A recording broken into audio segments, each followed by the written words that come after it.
2 October राष्ट्रपिता महात्मा गांधी व आपल्या देशाचे दुसरे पंतप्रधान लाल बहादूर शास्त्री यांची जयंती आहे। या निमित्त मी विद्यार्थ्यांना एकच मार्गदर्शन करेन की महात्मा गांधींनी सत्य अहिंसा या माध्यमातून आपल्या देशाला स्वातंत्र्य मिळवून दिलं।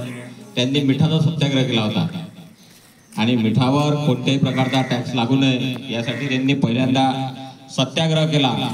आणि दुसरं म्हणजे आपल्या देशाचे जे पंतप्रधान होते लाल बहादूर शास्त्री, या लाल बहादूर शास्त्रींनी ज्यावेळेस आपल्या देशात अन्नधान्याची टंचाई होती आणि अन्नधान्याची टंचाई असताना लाल बहादूर शास्त्रीजींनी एक आव्हान केलं होतं देशातील सगळ्या नागरिकांना की बा 15 दिवसातून एकदा उपवास करा।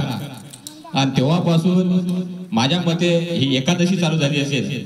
15 दिवसातून एकदा जरी उपवास केला पाहिजे म्हणजे आपल्या शरीरातलं सगळं व्यवस्थित राहते आणि आरोग्य चांगलं राहते असा त्यांनी महत्त्वपूर्ण संदेश दिला होता आणि लोकांनी त्यांचा संदेश ऐकला होता आणि तो पाळला होता।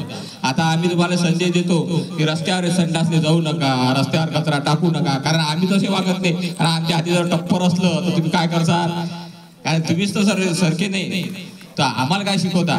त्यामुळे स्वतः माणूस जो वागला जसा घडला तर तसं जर त्यांनी केलं आणि आपल्या जीवनात जर चांगलं जगण्याचा प्रयत्न केला, आदर्श तेव्हाच माणूस ठरतो जेव्हा तो स्वतः लोकांना जो उपदेश करतो तो उपदेश याप्रमाणे वागतो, त्याप्रमाणे जीवन जगतो। तोच माणूस उपदेश करण्याचा किंवा कोणाला काहीतरी चांगलं सांगण्याचा अधिकारास पात्र असते। आता सरांनी सांगितलं होतं की महात्मा गांधींनी एका मुलाला सांगितलं की बा तू गुळ खाऊ नको, गुळ खाणं चांगलं नाही, पण त्यांनी स्वतः गुळ खाणं बंद केला आणि त्यामुळे ते लोकांना उपदेश करू शकले। म्हणजे पहिले स्वतः करावं लागेल, नंतर लोकांना उपदेश करावा लागेल। बरोबर आहे की नाही?